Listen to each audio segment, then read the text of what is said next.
Hello అక్క. చెప్పు తమ్ముడు, ఏం చెప్పాలనుకుంటున్నావు చెప్పు. నేను రఘువేంద్ర హన్మకొండకి వెళ్ళి రఘువీర్ చెప్పు. అసలు 2014 కంటే అప్పుడు ఘోరం ఉండే. హన్మకొండ సిటీలో అప్పుడు 10 hours కరెంట్ ఉంటే ఎక్కువ. అప్పుడు నేను స్కూల్ కి పోతుండే అక్క.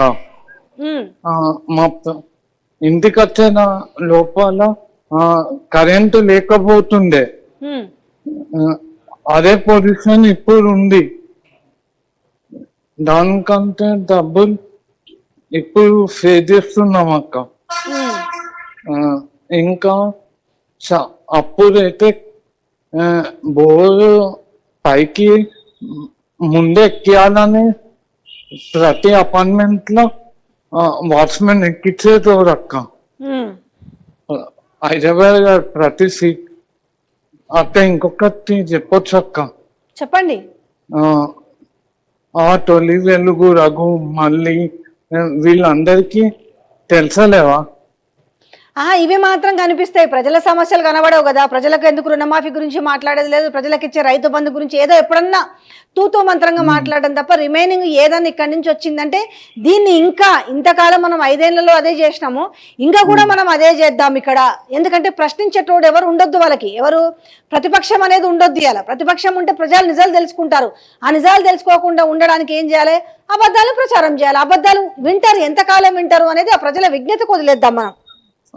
అక్క ఇవాళ పొద్దున ఆ రఘు వీడియో చూస్తున్నా అక్క. జస్టిస్ అంటావా అని వాళ్ళ ఫ్యామిలీ చెప్తున్నా, చదువుకున్న సన్నాసుల వాళ్ళని చెప్తాను. నిజంగా చదువుకొని చదువు మీద కొంచెం జ్ఞానం ఉండుంటే నిజం చెప్పాలి. మనకు ఒక మనసాక్షి ఉంటది. అసలు ఆ లేఖలో ఏముంది, ఆ లేఖల సారాంశం ఏముంది, దాన్ని వక్రీకరించకుండా, లేఖ సారాంశాన్ని వక్రీకరించకుండా నిజాన్ని ప్రజెంటేషన్ చేయగలిగితే ఎవరికైనా కూడా వాళ్ళ మనసాక్షికి ఒక సంతోషం ఉంటది. కానీ మనం చెప్పేయన్ని ఒకటే. సరే ఏం చెప్తాం అక్క? చెప్పమ్మా. అసలు మన స్టేట్ లో ఎడ్యుకేషన్ మినిస్టర్ ఉండాలేదా? అదే అంటున్నా, ఎడ్యుకేషన్ మినిస్టర్ లేడు. మీకు ఒక వీడియో చూపిస్తా తర్వాత. ఏంటిది? పుస్తకాలని వీళ్ళ కక్ష వీడియో సపరేట్ గా చేయాలనే వీడియో తీసి పెట్టిన పిల్లలకు పుస్తకాలు ఇరానంటే దీంట్లో కూడా రాజకీయం చేసుకుంటూ చూడండి. ఒకసారి మీకు చూపిస్తా చూడండి. ఇది ఆ పుస్తకాలని చూడు ఒకసారి.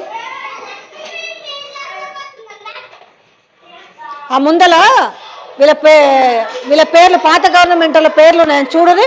ఆ ముందు మాట అనే పేజీని తీసి ఇంకోటి అతికిస్తారు. ఒకసారి చూడురిగా ఎట్లా చింపుతున్నారు చూసిరా.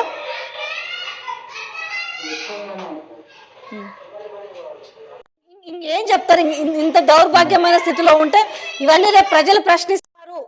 ఇవన్నీ రేపు ప్రజలు ప్రశ్నించకుండా ఉండాలి. ప్రజలకు నిజాలు తెలియవద్దు కదా. ఒక్కొక్కటి ఏదో రకంగా తెలుస్తుంటే మన దగ్గర 100 ఛానళ్ళు ఉంటే వాళ్ళకి ఒక 2-3 కూడా వాళ్ళ వైపు మాట్లాడేటోళ్ళు లేరు కదా. మాలాంటి వాళ్ళు మాట్లాడితే ఏం చేస్తున్నారంటే నిజాలు వాస్తవాలు మాట్లాడితే మాకు ఒక ముద్ర వేసి పక్కన పెడుతున్నారు. బట్ డోంట్ కేర్, ఎవరిని కూడా కేర్ చేసేది ఏం లేదు. వాస్తవాన్ని బరాబర్ బయటకు తీసుకొస్తాం. చెప్తాముడు ముద్ర వేస్తే ఏని అక్క, మనం ఎలాంటి వాళ్ళమో మనకు తెలుసు అక్క. నీకు నేను ఉన్నాక. థ్యాంక్ యూ సో మచ్ తమ్ముడు, థ్యాంక్ యూ. సో మీ అభిప్రాయం తెలియజేసినందుకు థ్యాంక్ యూ సో మచ్. చూసారు కదా, ప్రజల నుంచి ఏదో రకంగా స్పందన వస్తూనే ఉంటది. ప్రజలు ఎప్పుడు కూడా నిజాలు తెలుసుకునే ప్రయత్నం అయితే చేస్తూనే ఉంటారు.